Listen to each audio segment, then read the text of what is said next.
apa kabar semua? Welcome back to IG Live Talk Kebun Rizky bersama saya Rizky Situngkir.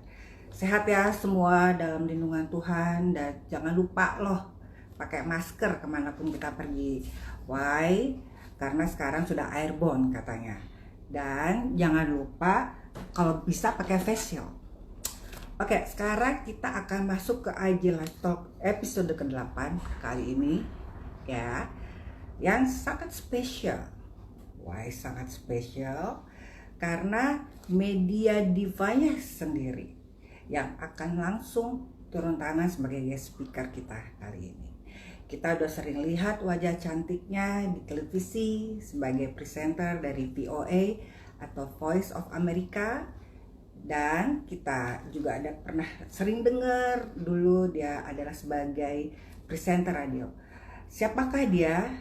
Kita sambut aja my best friend. Wait. Atau Anne Budianto. Ya. Waiting for Anne Budianto. Halo. Hai. Apa kabar? Baik. Ini selesai dinner preparation ya, Nak? Iya. Iya, udah selesai semua, udah cuci piring juga. Sekaligus juga udah lumayan bedakan. Tadinya keriting.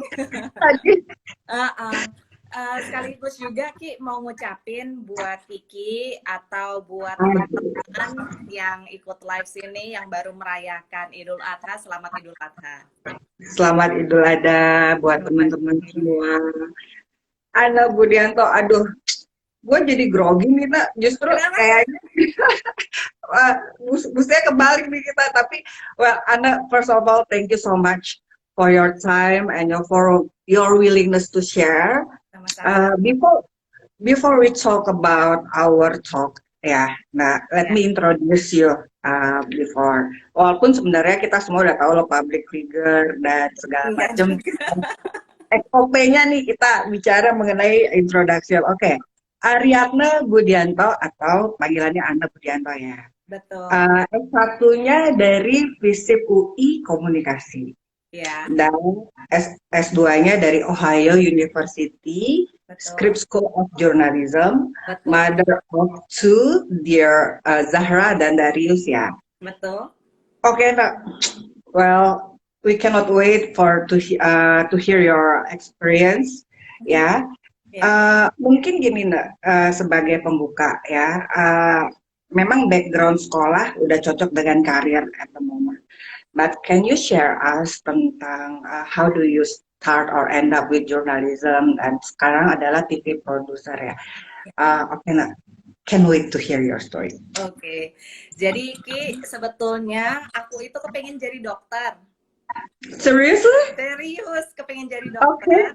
Udah dari SD, SMP, SMA, jurusan A2, terus udah pokoknya biologi dapat 9, 10. Kimia udah dapat bagus, jadi udah siap-siap dari dulunya pengen jadi dokter.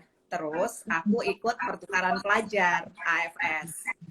Jadi waktu naik kelas 3 SMA, pergi ke Amerika Serikat untuk pertama kalinya umur 15 tahun. Dan itu terus terekspos sama berbagai budaya lah ya. Karena gue juga nggak nyangka selama ini sejak kecil sampai ketika itu umur 15 tahun pergi pertama kalinya ke Amerika Serikat, referensi gue untuk Amerika itu cuman nonton Beverly Hills 90210 atau nonton Hunter atau pokoknya nonton acara TV. Jadi gue nggak pernah terekspos sama kehidupan nyata yang ada sehari-hari di Amerika Serikat.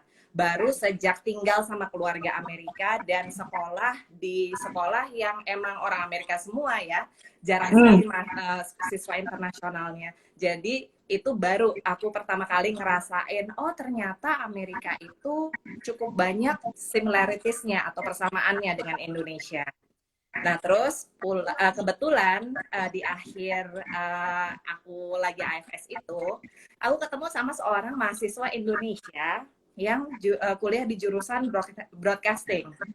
Oke. Jadi dia cerita bahwa Gue milih broadcasting karena kayaknya masa depannya di Indonesia tuh akan baik. Itu sekitar tahun 90-an lah ya. Masih RCTI kali ya, sama TVRI. Iya, tapi terus abis itu mulai ada RCTI dan ada SCTV, jadi Iya. memang mulai ini ya, mulai tumbuh ya dunia Oke. pertelevisian di Indonesia. Nah terus gue jadi mikir kan, broadcasting lucu juga ya. Nah terus udah balik lagi ke Indonesia, lulus SMA, di situ gue mulai yang mungkin gue nggak ngambil, waktu itu kan ujian nasionalnya namanya UMPTN. Iya. UMPTN itu kita disuruh memilih apakah pengen jurusan IPA atau IPS.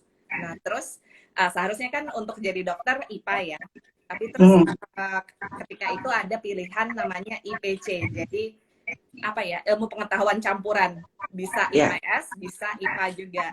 Aku pilih itu aja deh, soalnya kayaknya broadcasting lucu juga ya. Dan saat itu kebetulan milih komunikasi di UI. Nah, itu pilihan pertama ya? Kenapa? Itu pilihan pertama? Itu sebetulnya pilihan ya, pilihan pertama. Terus keduanya komunikasi juga di Jogja. Terus yang ketiganya baru kedokteran. Sorry, kebalik. Yang keduanya kedokteran, yang ketiganya komunikasi di Jogja. Wow. Gitu. Berarti emang udah driven banget gitu ya, langsung jurnalisme.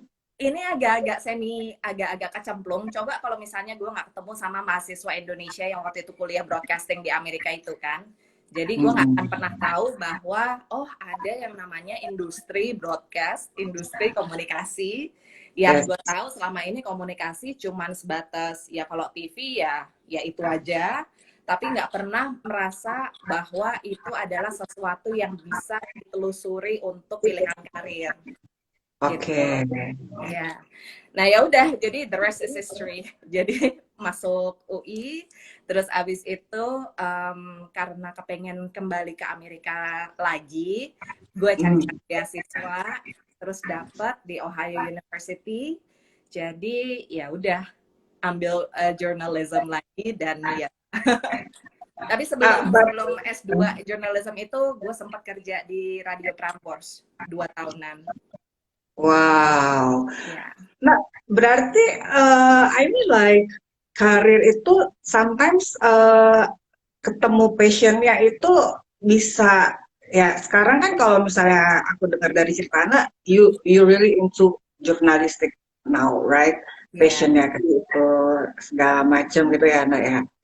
Dan bukan hanya kayak seperti otodidak atau apa, you go to school and learn and apply it into the work ya, ya. Wow. Jadi dari karir tersebut berarti istilahnya ilmu yang di sekolah itu relevan dan kepake ya, Nak ya, untuk karir. Jadi kalau misalnya boleh balik lagi sedikit, tadi kan Kiki bilang bahwa kalau pilihan karir pilihan sekolah itu menentukan karir. Kebetulan memang jalurku lurus tuh Ki. Jadi gue emang komunikasi, terus sempat kerja di radio, terus S2-nya jurnalistik. Kebetulan memang path-nya begitu. Tapi sebetulnya untuk jadi seorang jurnalis nggak harus begitu. Banyak juga teman-temanku jurnalis yang handal itu malah lulusan dari kadang-kadang ekonomi atau hubungan internasional atau misalnya hukum gitu, bahkan dari teknik juga ada.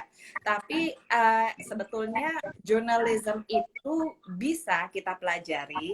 Cuman kalau misalnya kita sekolah atau kita terjun ke dalam industrinya, itu kita akan belajar bagaimana etikanya atau best practices-nya, do's and don'ts yang bisa dilakukan.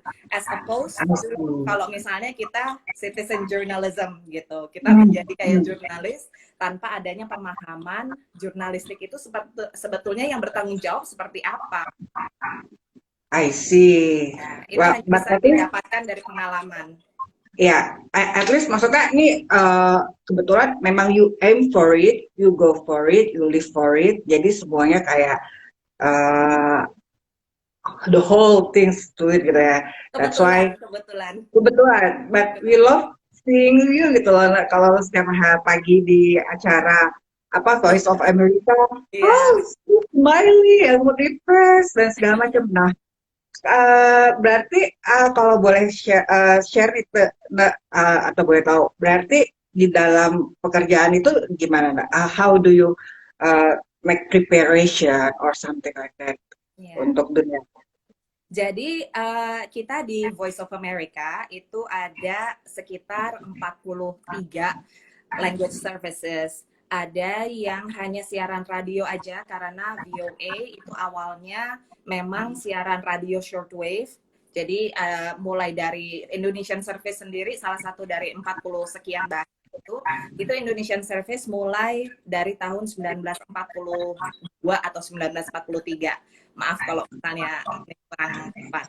Tapi udah lebih dari 75 tahun dan itu awalnya radio. Nah, terus Oke. banyak sesuai sejalan waktu itu mulai berbagai macam service ada TV-nya. Nah, gue berprofesi sebagai produser televisi. Jadi di bagian televisi di VOA bagian siaran bahasa Indonesia. Nah, jadi tugas gue adalah menceritakan tentang Amerika.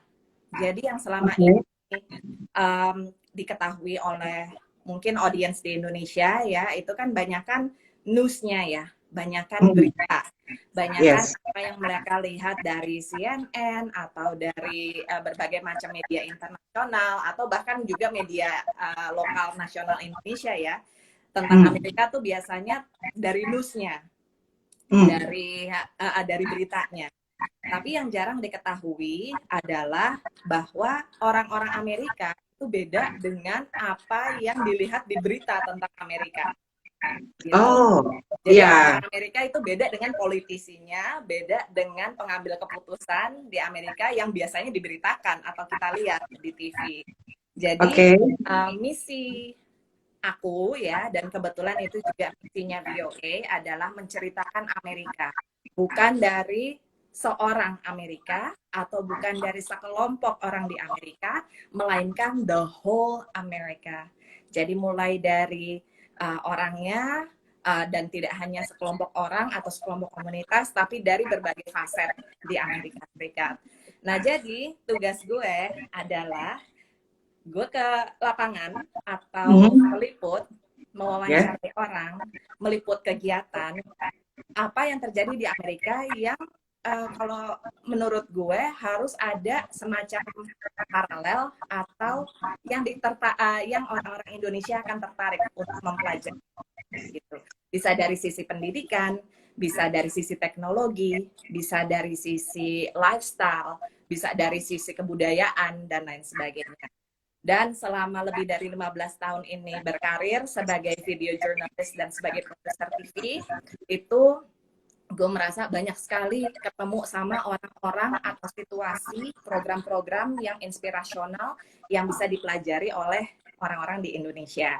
Termasuk ini Ki, sebetulnya gerakan berkebun ya. Itu ada juga di sana. Mulai booming. Ya, itu mulai booming di Amerika kira-kira 10 tahunan lalu. Itu ada sebuah gerakan namanya CSA, Community Supported Agriculture. Jadi intinya orang-orang di sebuah komunitas itu ngumpulin duit atau sistem berlangganan untuk mereka sama-sama membiayai sebuah garden gitu ya. Ya, yang nantinya hasilnya bersama. Jadi kayak semacam kooperasi komunitas, tapi orang-orang boleh join siapa aja, nggak melulu orang di sekitar situ, siapapun boleh berlangganan. Tapi intinya adalah satu, memberikan lebih banyak akses untuk makanan sehat ke orang-orang di Amerika.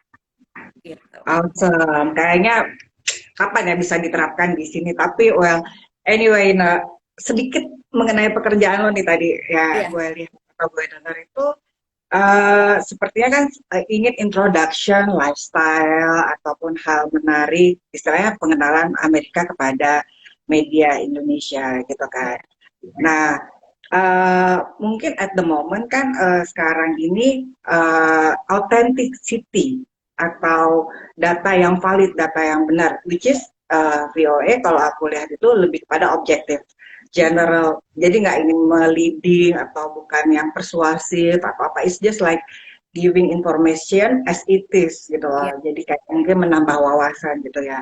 Nah itu di dalam dunia media kita tahu sekarang ya bahwa aduh media ini udah benar-benar explosion kayak apa aja udah jadi media, bahkan gue aja udah bisa bikin IG talk gitu istilahnya gitu. Itu Influencer ya Ki. ya maksudnya istilahnya kan kayak dinamis juga gitu kan, nggak yang statik dunia media Betul. itu. Nah, tapi yang aku ingin highlight itu sekarang itu adalah mengenai authenticity atau keakuratan informasi. Karena at the end of the day, hari gini karena banyak banget, misalnya lo terima grup apa, terima informasi di WhatsApp, langsung main forward aja, ya kan WA grup gitu kan, tanpa dicek lagi nih, ini bener atau enggak sih? Can you share us your insight or knowledge? Iya. Jadi sebetulnya kalau misalnya bicara dari sisi agency gue ya, dari sisi VOA ya, itu kita punya kewajiban untuk memberikan informasi yang selain akurat juga berimbang. Jadi sebisa mungkin kita dalam memberitakan sesuatu, baik itu feature-nya politik maupun feature gitu, itu lebih baik ada kayak intinya apa ya, two source approach lah. Jadi kalau misalnya gue ngewawancarain lo nih Ki, tapi gue juga harus mewawancarai klien lo gitu. Jadi gue nggak bisa hanya jadi talking head untuk lo. Walaupun lo punya program yang sangat beneficial bagi komunitas, yang sangat membantu bagi komunitas, tapi gue nggak bisa ngomong begitu aja tentang program lo gitu.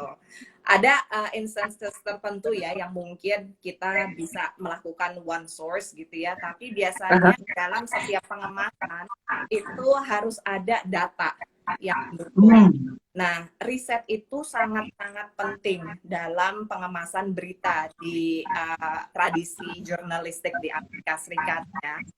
Bukan berarti bahwa tidak ada pemihakan loh. Jadi kalau misalnya secara politik, media di Amerika Serikat itu bisa dibilang dia bias ke kiri, ke arah liberal gitu ya, atau misalnya bias ke kanan, ke arah konservatif, itu pasti selalu ada, kecenderungan seperti itu pasti selalu ada. Nah, VOA itu kebetulan menurut salah satu media riset di Amerika Serikat, namanya Media Fact Check ORG apa enggak, kalau nggak salah ya. Nanti aku bisa kasih lagi sih alamat lengkapnya. Jadi menurut mereka VOA itu adalah least bias. Jadi yang paling tidak bias. Jadi dia nggak membiarkan. Nah itu karena memang policy kita adalah memberitakan sesuatu apa adanya. Dan walaupun kita didanai oleh pemerintah Amerika Serikat ya lewat Kongres, tapi kita tidak menjadi corong pemerintah in a sense bahwa kita punya namanya VOA Charter yang menjadi firewall untuk menjaga independence VOA sebagai penyedia berita yang akurat dan seimbang dan tidak terikat oleh pemerintah gitu. Dan itu yang sebetulnya mungkin tidak dipunyai oleh banyak media ya.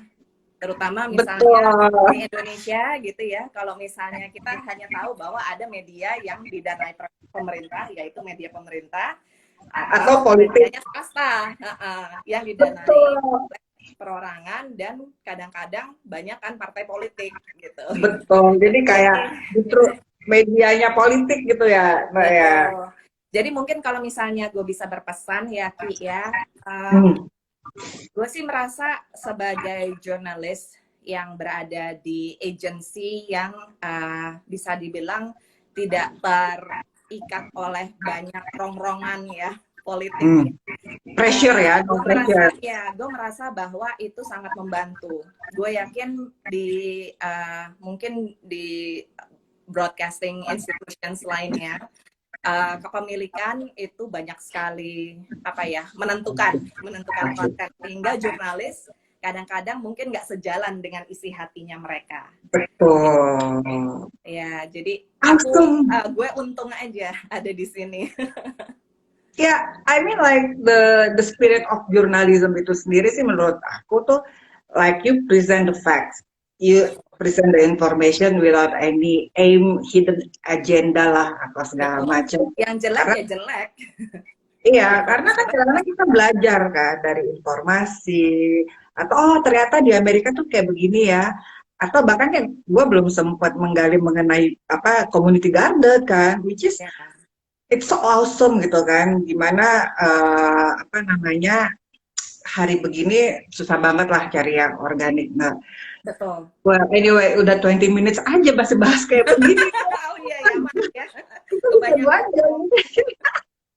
Tapi nah, ada nggak hal-hal yang menarik atau how do you feel pressure like mungkin ya so tau nih nah pasti bergaul akrab sama deadline, Ya, bergaul akrab sama banget. dengan pressure gitu. Ada. Ada kejadian menarik nggak atau pengalaman menarik selama jadi presenter atau jurnalis produser yang oh Jadi gitu. selain selain di depan kamera sebagai produser, jadi intinya kalau di VOA itu kita merangkap-merangkap. Jadi kadang-kadang di depan kamera, tapi Hmm. juga banyak di belakang kamera. Nah, Hmm. kalau misalnya kita katakanlah lagi ada acara live ya sama TV di Indonesia, itu kan masuknya harus tetap gitu ya, harus tepat banget jamnya, jam Hmm. nuklir yang nggak bakalan ganti-ganti gitu ya, nggak bakalan Oke, meleset lah. Nah oke. itu pressure untuk kita materi udah harus, video udah harus masuk semua ke dalam mesin, gitu, ke dalam program. Terus memastikan bahwa presenter udah siap, memastikan bahwa audio dengan Indonesia udah tersambung, memastikan bahwa mikrofon mereka bisa dengar, mereka bisa tangkap dan Ya, lain sebagainya, satelit jangan sampai putus, jangan sampai berubah dan ya. lain sebagainya. Itu hal yang sangat-sangat menurut gue ya, itu adalah salah satu hal yang tersulit dalam pekerjaan Masih. gue selama ini. Ya. Tapi juga banyak juga hal-hal yang menarik in a sense bahwa kalau misalnya kita lagi liputan keluar kota, terus tiba-tiba mobil sewaan mati gitu, mogok. Padahal kita lagi di tengah pedalaman di mana gitu, yang orang It dari happens ya, oh it ya, happens. many times. Ya, ya, ya, many Terus, times. terus, Entar gimana tuh? ada juga Eh, bukan gue ya, tapi ada juga yang misalnya mobilnya mobil sewaannya dipecahin maling gitu di sebuah daerah rawan misalnya di kota San Francisco gitu. Jadi ada aja hal-hal seperti itu.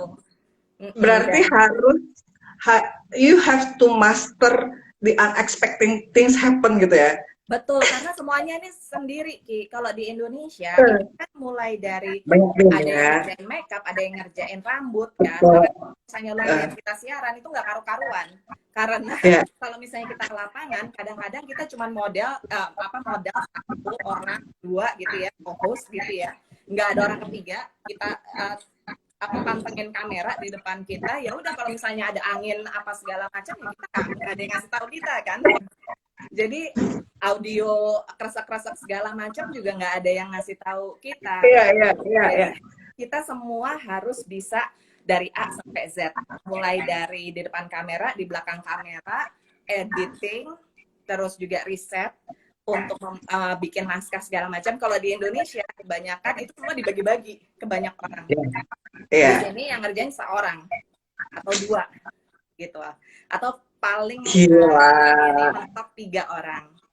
Jadi ya mulai dari nyetir sendiri ke lokasi, terus set kamera, menghubungi Oh my narasumber goodness. dan lain sebagainya, pasang lampu. Oh my goodness. You're so awesome. Gila. Maksudnya. Ini karena nature pekerjaannya ya seperti itu di sini. Iya. Ya jadi kalau dipikir-pikir sih bedanya antara di Indonesia, mungkin kalau di Indonesia bisa lebih konsentrasi jadi terhadap satu hal gitu ya, misalnya ya karena ada makeup artist, ada hairstylist Ya. gitu, jadi Kita mungkin si lebih fokus ke presenter outlook gitu ya ya. kita konsentrasi dalam presenting. Kalau ini kan Hmm. semuanya mulai dari Iya. penampilan sampai konsep Kamera. sampai Oh cara my god. delivery itu kita harus siap sendiri gitu. Itu sih kayaknya tantangannya. Kalau dengar cerita ini kayaknya harus Wonder Woman yang baru bisa jadi. Semua teman-temanku juga atau semua orang di Iya, kayak gitu. teamworknya harus solid banget ya, Mbak ya. Ya. Teamworknya. Dan kalau berarti kalau boleh dengar kayak gitu, stamina is number one ya. You have to stay fit. Betul, karena biar gimana pun juga kadang-kadang bisa dibilang walaupun mungkin tidak sering seperti di Indonesia ya, kalau reporter di Indonesia itu setiap hari di jalanan aja gitu kerjaannya. Atau misalnya mangkal di balai kota gitu seharian. Kalau kita karena nature dari program kita tidak seperti itu, jadi kita lebih banyak waktu tidak maksudnya tidak terlalu banyak waktu hanya di jalanan aja atau di kantor aja. Jadi kita lebih dinamis gitu. Kadang-kadang di kantor, kadang-kadang di luar. Nah, tapi masalahnya semuanya kan harus dikerjakan sendiri. Jadi itu menuntut kita untuk selalu jaga kesehatan lah ya. Karena kalau nggak ada kita, nggak ada lagi yang bisa ngerjain. Betul.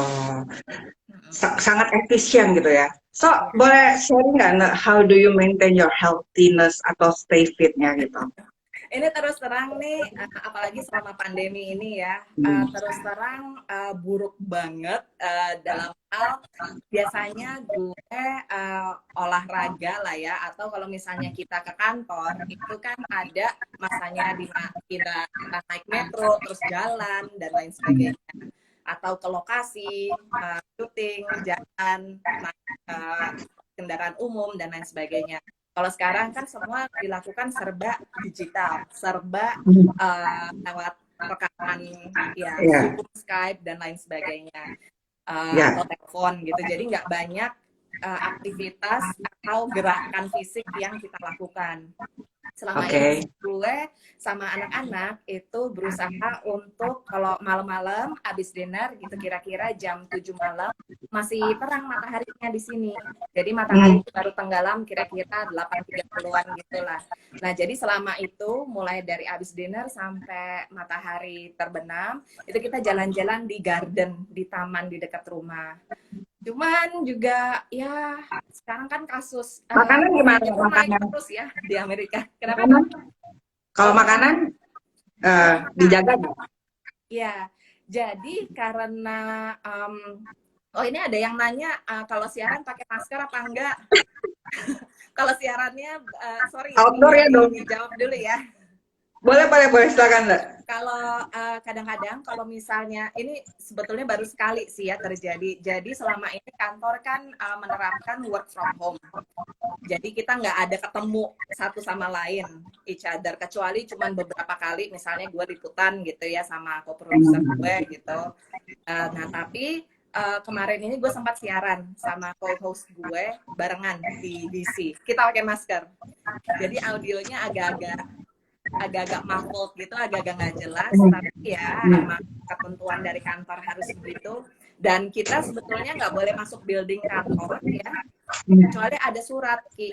Jadi di sini strict banget ya? Lumayan nggak main-main, ya, lumayan takut lah mereka ya untuk apa? Ya maksudnya ntar juga takut bisu kali ya kalau misalnya orang pada masuk kantor terus banyak yang sakit gitu. Betul. Ya, tapi beda. Sorry, kembali lagi ke soal makanan ya Ki ya. Nah, kalau selama ini jadi gue tahu bahwa gue orangnya bukan yang exercise banget gitu ya. Ya, jadi paling cuman kalau bisa jalan sehari 5.000 step gitu ya. Itu udah seneng banget. Jadi gue berusaha untuk kompensasinya dengan makanan. Nah, makanan itu gue selalu menyediakan makanan at least selalu ada sayur buat gue dan anak-anak. I see. Jadi dari kecil, dari bayi, anak-anak gue itu udah makan sayur dan makan buah. Jadi mereka makannya sih seleranya ya setengah selera Amerika, setengah selera Indonesia ya. Jadi Indonesia juga mau aja mereka. Cuman selalu ada sayurannya. Misalnya tumis bayam, tumis buncis, jagung, dan lain sebagainya. Jadi apa ya, gue tahu bahwa intake ya. Kenapa?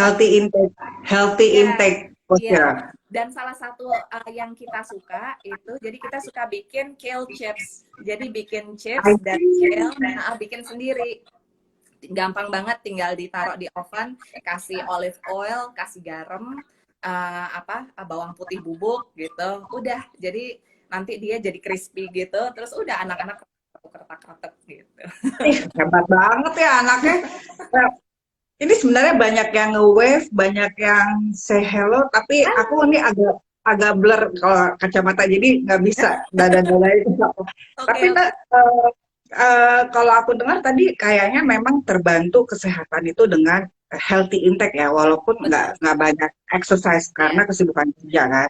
iya, Nah, mungkin sedikit introduction juga nih, nah, mengenai kebun whiskey. ya. Well, kita trying to provide healthy food. Nah, karena we believe that healthy intakes affect your healthiness ya. Betul. Dalam arti at the moment kebun Rizky ini nanam sayurnya organik, nggak pakai pestisida. Ya, Terus apa namanya, kita tahu bahwa orang-orang juga susah makan sayur ya, atau ya. anak-anak nih. Makanya kita bikin produk seperti kali chicken pie, kali chicken nugget, dan kali tuna puff. Ya, Ya, sayang kamu ya. jauh loh, Nak. Jadi nggak bisa dikirimin ya. Iya, ini padahal udah nggak sabar pengen nyobain. Iya, nanti Kalau deh kalau ke di Indonesia. Facebook ngeliat kardus-kardusnya bisanya ngiler aja. Nah, jadi itu sih salah satu apa concern kita, karena kayak anak cerita tadi, nggak mungkin lo melakukan semua activity itu kalau nggak punya stamina yang bagus ya, karena dan itu not even it's you have to make an effort. At least kalau misalnya olahraganya terbatas, ya cobalah jangan junk food ya kan, Ya. trying to have a healthy intake. Maaf, maaf, Nah, kucing gue. Maaf, kucing gue. ini kayaknya kalau udah Aduh, ini it's okay. caper nih jam-jam segini. Maaf nih. Minta perhatian kayak ini, kalau kayak apa, dunia jurnalis nih kayaknya harus banyak mentos momen gitu ya Nak ya. Nanti unexpected ya udah easy going gitu. Iya, apa boleh buat? Apa gue buat? Nah, kalau gue dengar-dengar ya tadi, Ya. ini udah tinggal 30 menit loh, Tor. Ya Oh, ampun, the only thing I wanna discuss with you, but uh, ngelihat dari seorang anak ya, kayaknya yang wow. Dengan dunia kerja itu aja sendiri kayaknya udah consume you nggak sih, istilahnya yang harus prepare ini, harus kejar ini, nyiapin ya. itu. Kayaknya udah apalah ya, totalitas gitu kan. Nah, boleh nggak Nak, tanya sedikit sedikit personal ya, bagaimana sih dengan keluarga? I know you're the mom of our beloved Darius dan Zahra ya, dua anaknya. Iya. Boleh share nggak dengan working mom yang very, aduh, ngeliat secara publik kayaknya perfect banget nih dengan reality terhadap keluarga. Di belakang layar kalang kabut sebetulnya.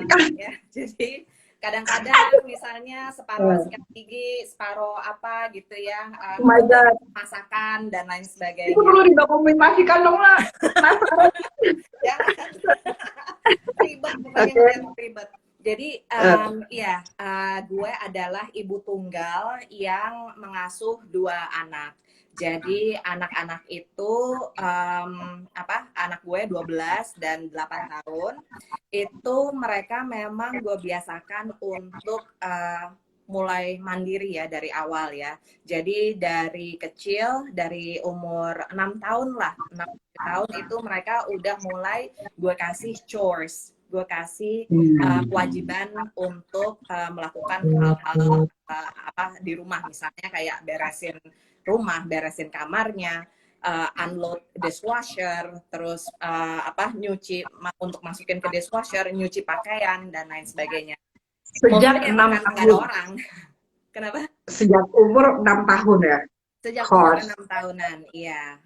Wow. Kalau anak cewek gue sih udah bisa, gue suruh masak segala macam tuh udah bisa.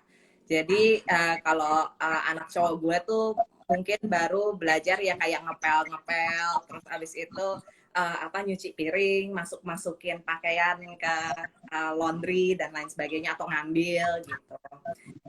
Tapi memang karena gue bekerja penuh dan kadang-kadang tuntutan karir gue juga mengharuskan, tergantung ya dari orangnya, tapi kan gue kepingin gue bisa berkembang gitu ya. Jadi gue kepingin juga dong ngeliput-ngeliput ke luar kota, ketemu dengan berbagai macam atau berbagai narasumber gitu, karena dari situ kita bisa dapat inspirasi, kita bisa belajar gitu.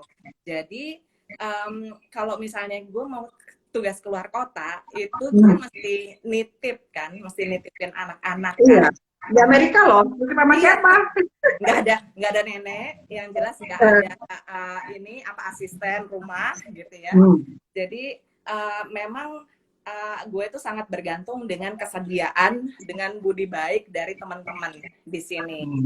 Memang nggak lama sih, setiap kali tugas tuh keluar kota mungkin 3 malam atau 4 malam gitu ya. Dan biasanya karena anak perempuan gue itu udah bisa ditinggal lah ya kira-kira ininya ya. 12 tahun ya, Nek? Tinggal. 12 tahun Zahra dan 8 tahun dari sekarang ya. Iya. Okay. Jadi intinya karena anak perempuan gue itu sudah mandiri, jadi gue berani gitu loh untuk nitipin dia dan adiknya ke temen gue. Sejauh ini sih baru sekali ya. Dan gue juga pergi keluar kota terakhir kali itu kebetulan ada keluarga gue yang berkunjung ke sini. Jadi no problem. Cuman gue memang jadinya tidak bisa sering orang-orang lainnya untuk tugas keluar kota. Itu aja sih hambatannya. Maksudnya semangatnya ada, tapi ya karena situasinya begini, jadi ya nggak bisa sering-sering juga. Dan tadi ada yang nanya udah berapa lama di Amerika Serikat? Udah dari tahun 99 berarti berapa lama, Ki? 2020, 21 tahun ya. 99. Iya. Tapi setiap tahun, kecuali tahun ini, biasanya pulang kampung ke Indonesia. Mudik ya. Sekaligus juga gue nggak kepingin anak-anak kehilangan akar Indonesianya. Jadi mereka harus selalu bisa berbahasa Indonesia. Yang jelas mereka bisa banget, doyan banget. Berarti mereka udah lahir dan besar di Amerika gitu ya. Tapi lo masih mengenalkan bahasa Indonesia. Di rumah pakai bahasa apa? Kalau di rumah setengah-setengah. Jadi biasanya kalau sehari-hari mereka tuh ngomong ke gue bahasa Inggris gitu, ntar gue jawabinnya bahasa Indonesia. Jadi mereka tetap ngerti bahasa Indonesia walaupun emang susah enforce. Makanya di sini sebelum pandemi setiap hari Sabtu pagi itu gue menyekolahkan mereka di sekolah Indonesia. Jadi kebetulan gue juga jadi relawan di sekolah Indonesia itu.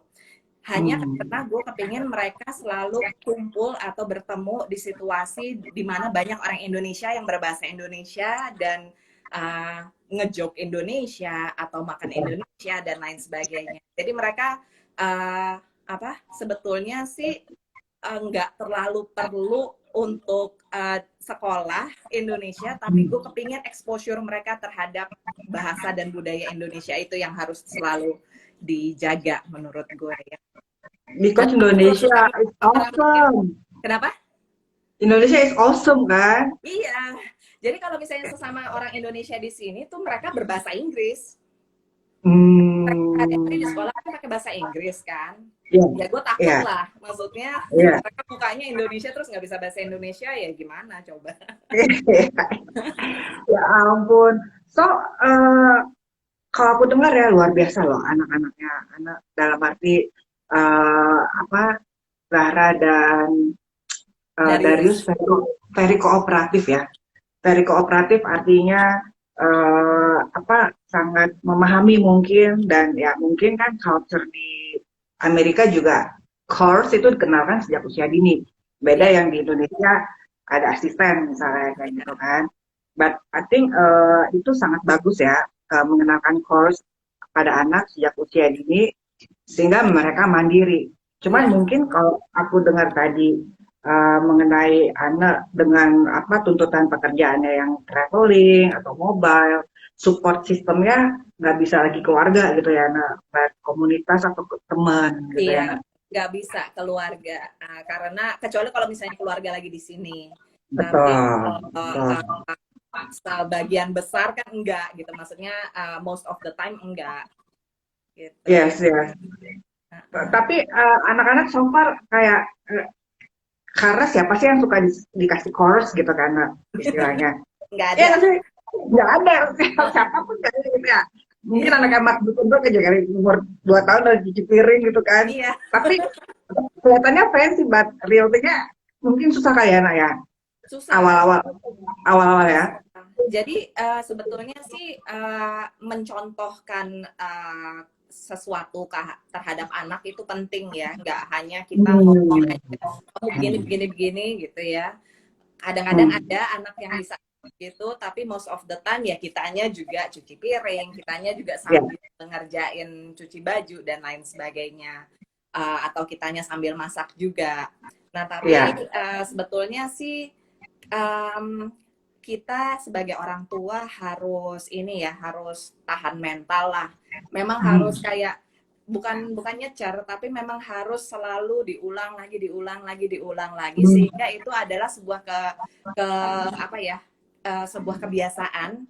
Mereka tahu oh habis makan ya berarti piringnya ditaruh di sink gitu. Habis itu ditaruh di sink, oke, kita boleh dessert, tapi habis itu piringnya dimasukin ke dishwasher gitu. Itu dan mengalami juga ya, repetitif pada anak. Iya. Iya harus. Dan kalau buat gue masalahnya adalah karena ya gue sendirian ya di rumah membesarkan mereka, cuman bertiga di rumah ini. Jadi kadang-kadang kalau misalnya dari kerjaan udah capek dan lain sebagainya, itu kan suka keteteran ya. Ya udah kita tidur aja gitu. Ya udah kita habis ini mandi terus tidur gitu. Itu numpuk gitu di cucian atau di sink. Itu memang kita harus yang oke, ini udah numpuk nih, we have to do something. Apa ya, kesadaran untuk bahwa kalau ngelihat sesuatu itu jangan sampai numpuk, jangan sampai kotor, jangan sampai berceceran berhari-hari. Itu yang susah buat kita, karena kalau udah namanya juga udah capek duluan sehari-hari, belum lagi sosialisasi ya, misalnya mau pergi sama orang, itu sih yang susah. Menurut gue tantangannya di situ. Jadi sebagai orang tua tunggal yang membesarkan anak-anak sendirian, itu problemnya adalah capek. Karena kita juga harus jadi supir mereka. Mereka mau apa, kita mesti nganterin kan. Iya, gila ya. Maksudnya gue ngelihatnya aja tuh kayak, well, belum lagi tuntutan kerja, ya kan? Belum lagi family. And then you mention about single mom, single parent. Like everybody needs you gitu kan, energinya gitu ya. Istilahnya, mom ini gimana? How do you have like fully charged? No.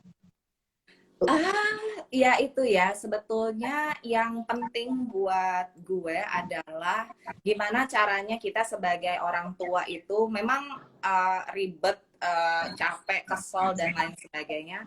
Tapi kita juga harus berusaha untuk membuat diri kita itu bahagia gitu.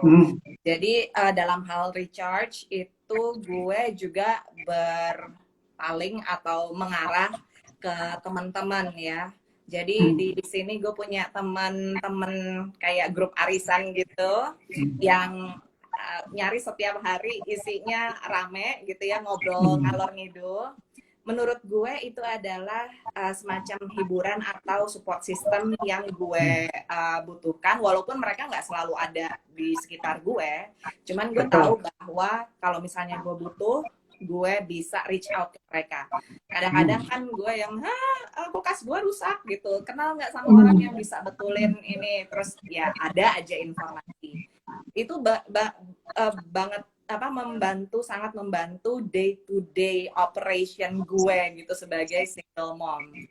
Jadi recharge sih ya gue nggak bisa muluk-muluk ya, nggak bisa yang weekend kita ke pantai gitu, nggak bisa sesering itu, dan jarang sekali bisa dilakukan.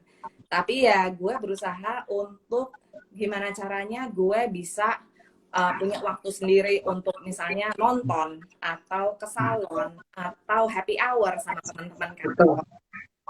Emang harus hire babysitter gitu, tapi ya maksudnya alhamdulillah sih so far ada aja orang yang bisa gue mintain tolong untuk jaga mereka. Jadi apa ya, yang penting kita sebagai orang tua kita jangan sampai block down, jangan sampai terbebani gitu. Menurut gue itu penting banget. Karena misalnya kita terbebani, kita capek, ya udah anak-anak juga nggak bakalan bisa kita urus kan. Betul, anak-anak juga nggak bakal bisa happy atau apa gitu ya. Betul. Tapi anak-anak so far istilahnya how do you keep up with them?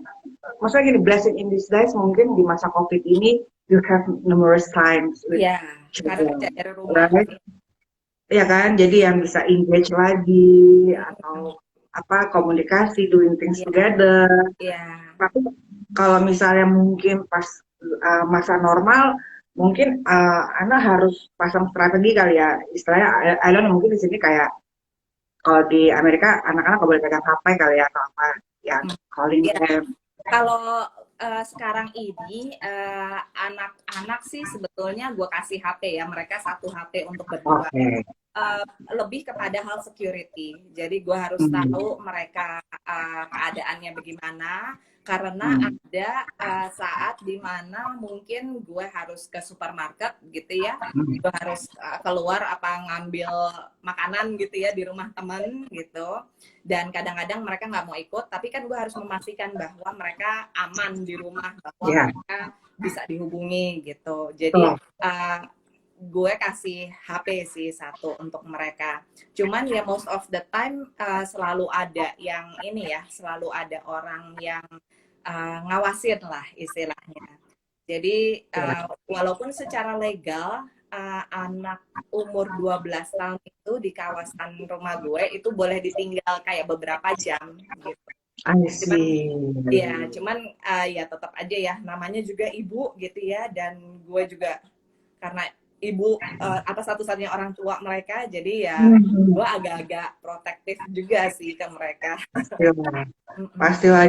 Jadi istilahnya kalau mungkin hari biasa lo harus ngedrop mereka sekolah dulu Ya, atau baru nah gila, I believe they are angel loh, karena maksudnya yang aduh, aku itu yang dengernya kayak terharu gitu loh, gimana sih. ini kan karena keadaannya begini Ki. Kalau misalnya gue punya pilihan sih ya mungkin gue udah ini kali ya, nggak begini kali ya. Cuman No, ya maksudnya situasinya anak-anak menurut aku kalau dengar cerita anak mungkin lebih tough jadinya ya, istilahnya lebih semoga ya, semoga lebih semoga tahu. ya. Jadi menurut gue sih yang sulit sebetulnya menjelaskan kepada anak-anak kenapa kita itu berbeda. Jadi tapi Hmm, untungnya di sini di budaya Amerika perbedaan itu sangat dihargai. ya. Jadi gue walaupun agak ini ya sebetulnya agak nelongso gitu ya, agak gimana gitu ya menjelaskan ke Hmm, mereka kenapa mereka tidak punya hmm, apa gitu. Cuma hmm, untungnya kita nggak sendirian, maksudnya banyak sekali di ya. sekitar mereka anak-anak dengan orang tua tunggal.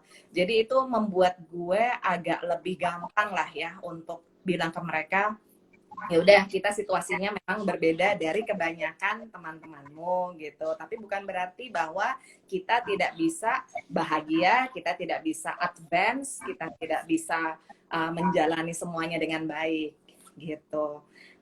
Mungkin mereka sekarang masih yang agak hah gitu karena ini ya. Istilahnya masih dalam fase introduction kali ya, Iya, mungkin maksudnya masih yang belum belum ngerti apa maksudnya ya, apa iya, what it takes gitu. Cuman betul. ya mereka tahu bahwa ya udah kalau misalnya mereka nggak ngerjain sebuah chores, nggak ada lagi orang yang mau ngerjain gitu. Masa mami terus yang ngerjain gitu. Jadi mereka tahu konsepnya adalah they have to do something because it's their responsibility. Responsibility. Ya, ya, Wow. Artinya dalam hal istilahnya untungnya nggak di Indonesia ya, walaupun di Indonesia sekarang juga udah nggak terlalu seperti yang zaman dulu bahwa single parent itu something like ya yang ada stigma, nggak ada stigma lagi, betul. betul. Kalau kalau di sana mungkin udah lebih apa istilahnya accepted ya. Di sini Accepted. pun juga udah mulai, di Indonesia udah mulai ya well gitu kan. Ya, Tapi mungkin anak lebih fokus kepada mental needs-nya atau apa developing mereka itu tetap berjalan normal betul, walaupun single betul. parents Iya. juga ya. Iya, jadi kalau gue sih merasa bahwa gue beruntung ya berada di lingkungan, maksudnya di Amerika Serikat, di lingkungan yang menghargai perbedaan gitu ya. Bukannya Ya. berarti nggak ada tantangan, tapi tantangan itu banyak banget karena juga maksudnya jangankan dari sisi pontang-pantingnya gitu, kadang-kadang juga apa ya? Oh, kamu nggak ada suami gitu misalnya. Terus ada nuansa-nuansa yang mungkin tidak terucap sama mereka, tapi ya kita bisa ngerti lah ya bahwa mempertanyakan kenapa dan ini dan sebagainya.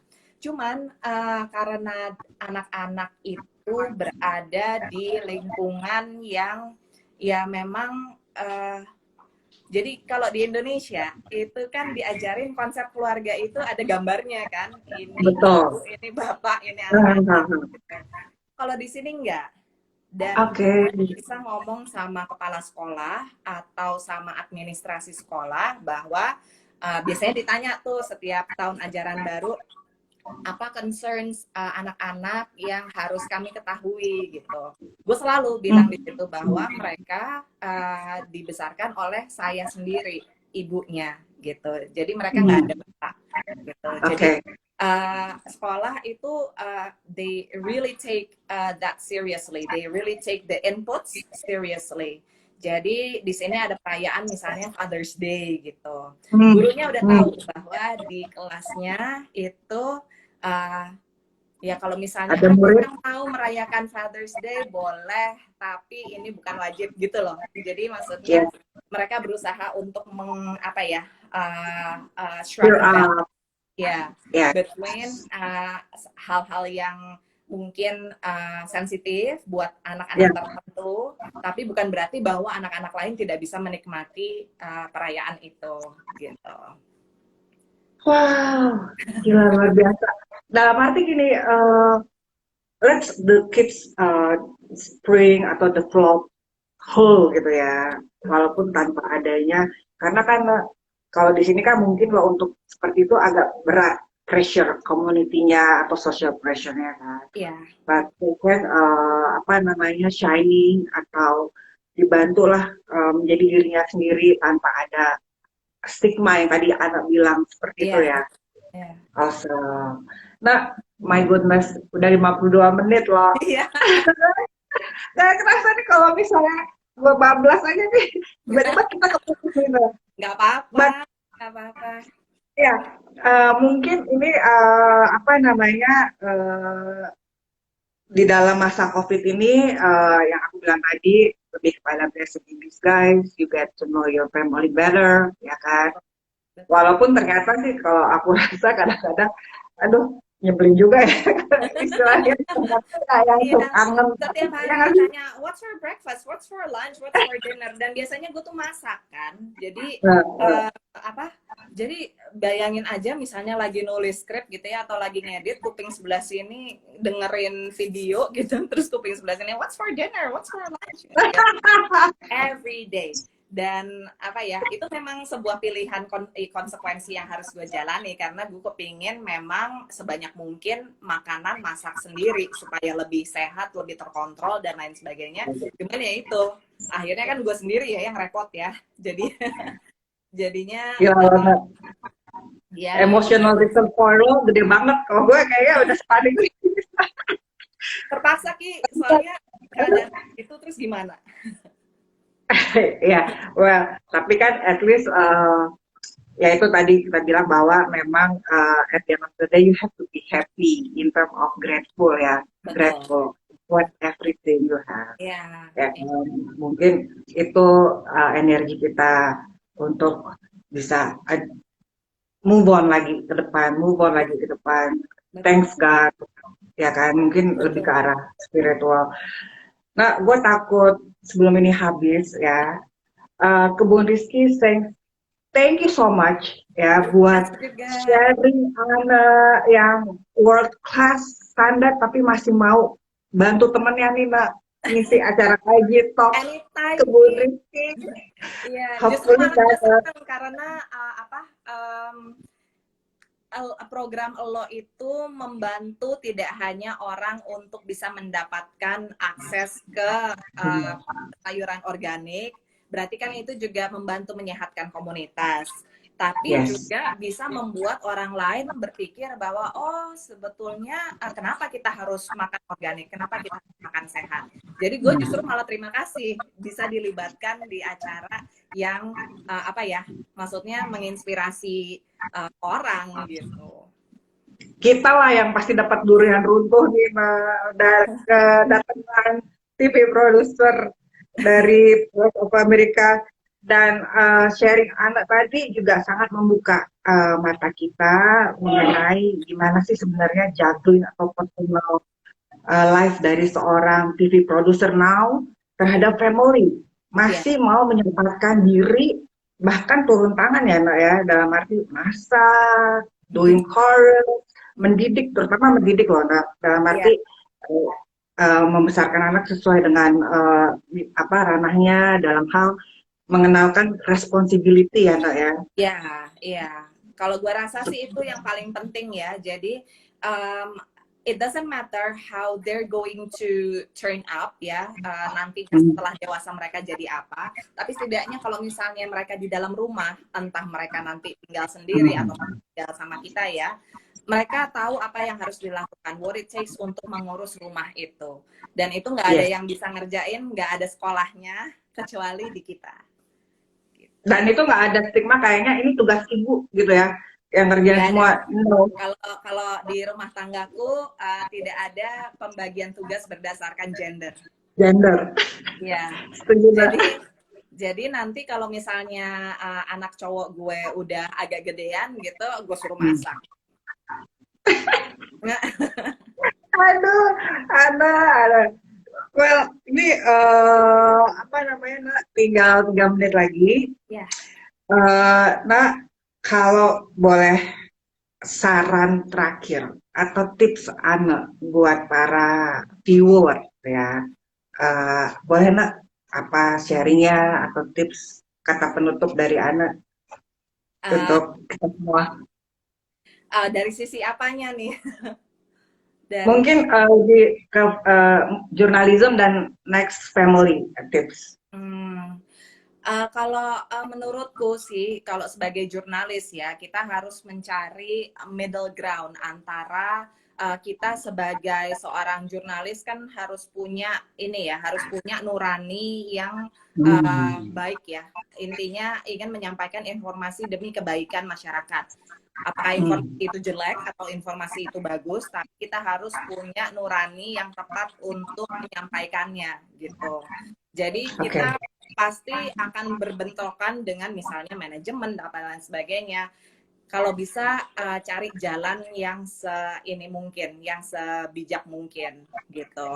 Nah, tapi untuk soal balancing antara bekerja dengan menjadi ibu gitu ya, mengasuh, menurutku sih ya pokoknya yang penting sabar-sabar aja dan pokoknya push through. Jangan takut untuk melakukan kesalahan karena pasti akan melakukan kesalahan, itu mutlak, itu suatu saat kita akan melakukan kesalahan.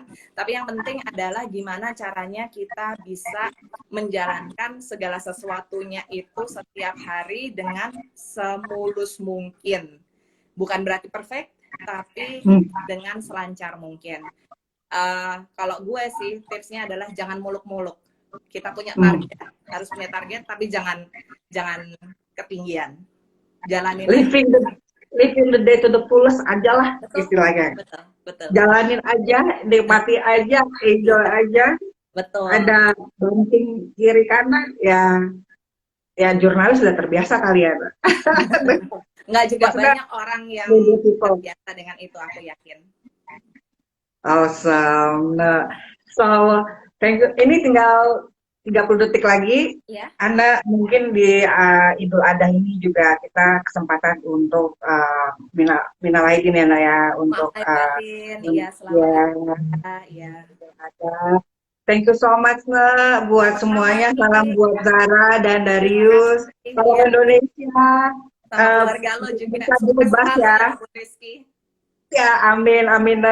Oke, thank you, Ana. Ya, dadah. Bye.